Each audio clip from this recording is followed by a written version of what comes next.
So it's a bit sad when there's other modes or religions out there that are attacking that word specifically, because their own prophets resonate at that frequency, that light spectrum as well, and that needs to be understood, that does not belong to any particular being. You know, the one we know as Jesus, whose real name is Lord Sananda out in the cosmos, that's a higher aspect of his being, is one, just but one being of the Christed energy, just one. There's many. And all of us people here, our journey here to go into what we call the golden age, is to become one of those beings and to operate under that auspice, under that energy. That's what this is all about. And because the golden light is outside of polarity, it's a balanced state of being.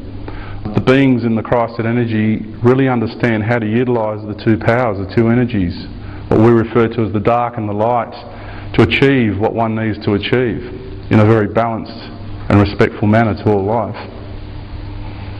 So it's just another word, so we can write that there for the golden light. Okay? Now this universe that I've drawn here is basically what we call God. That's what the religions refer to as a supreme being. Everything that exists has a certain level of consciousness. Right down to this texter has a certain level of consciousness, otherwise it would not exist. There needs to be intent to come in to arrange all what we refer to, I'll get into later, the platonic solids in the correct manner for this to exist and hold the form. A tree, for example, birds, animals, they all have consciousness. It's all different levels of consciousness.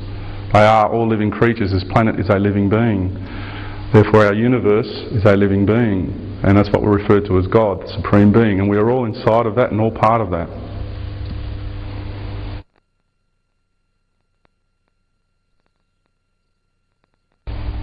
And God even has a name.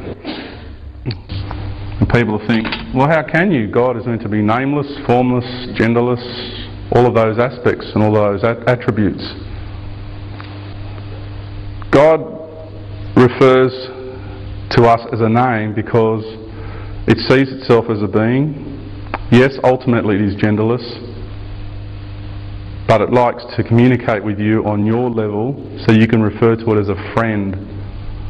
So you're not separate, or don't have a formal relationship where things become sterile between you and the Supreme Being.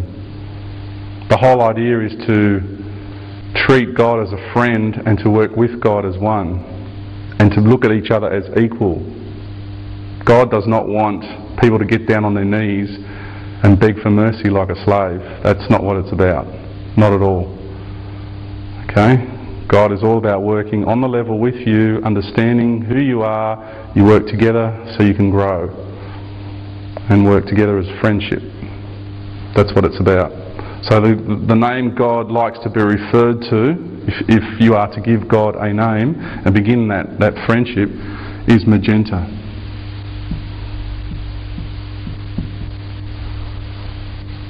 Okay? It also refers to a colour which is similar to this kind of colour here, and hence I'm using that pen. And it's basically the external frequency, also known and referred to as the violet light.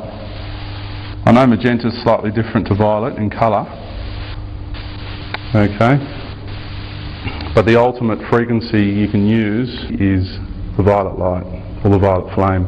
Very powerful energy.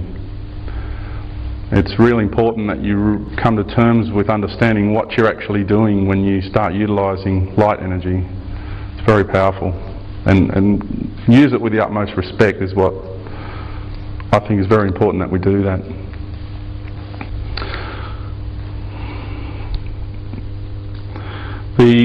The Christ part of God is really the creative personality. It's like the part of you that likes to listen to music. The part of you that likes music or likes pastor or going to the movies, or your little idiosyncrasies that distinguishes you apart from everybody else. It's the creative personality of the universe. When you embrace those energies, you then become more creative yourself and are able to manifest things far more better yourself. And that's that the aspect of God that we're talking about here. It's also referred to as a council. You can take this reality and you can break it up. This universe, I know that it's not the right number there, but just for visual purposes, there's 12 dimensional levels that exist in the universe. Okay? And I'm not talking about just this one flat universe, I'm talking about the entire universe now, with all its dimensional levels. It's broken up, it's like music, but it's broken up into 12 main octaves. Okay? That's why I refer to as 12 dimensional levels, 5th dimension, 6th dimension. You hear that thrown around a fair bit. Where we occupy, or were occupying prior to about 1972, or 1992, depending on which way you want to look at it, we were here in what's referred to the 3rd dimension. Okay, that's where our planet was. We're currently going through the 4th at the moment. This is where we are right now, and we're heading towards the 5th. Okay, maybe if I draw another one in there. Well, this is basically where we're at. So our frequency signature on this reality, on this planet, is currently changing rapidly, because it's not like someone's picking us up and pulling the planet up through these dimensions. In a sense it is, but physically it's not. What it means is the energy coming in from the sun is altering the spin, the rate of the spin of not only the planetary body around the sun, but also the way the atoms spin around the nucleus is increasing. And therefore that's how we're increasing our dimensional reality as well. And that's the way it works. The reason I drew this band is because being Christed energy, the golden light, being the energy of balance, it is kind of like a governing body in a sense. And what God has done has broken itself up into 9 components, and also is called and refers to itself as the Council of 9.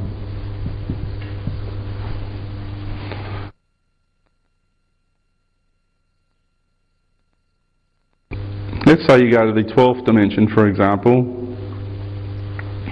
The Council of 9 in the 12th dimension are 9 beings which are an extension.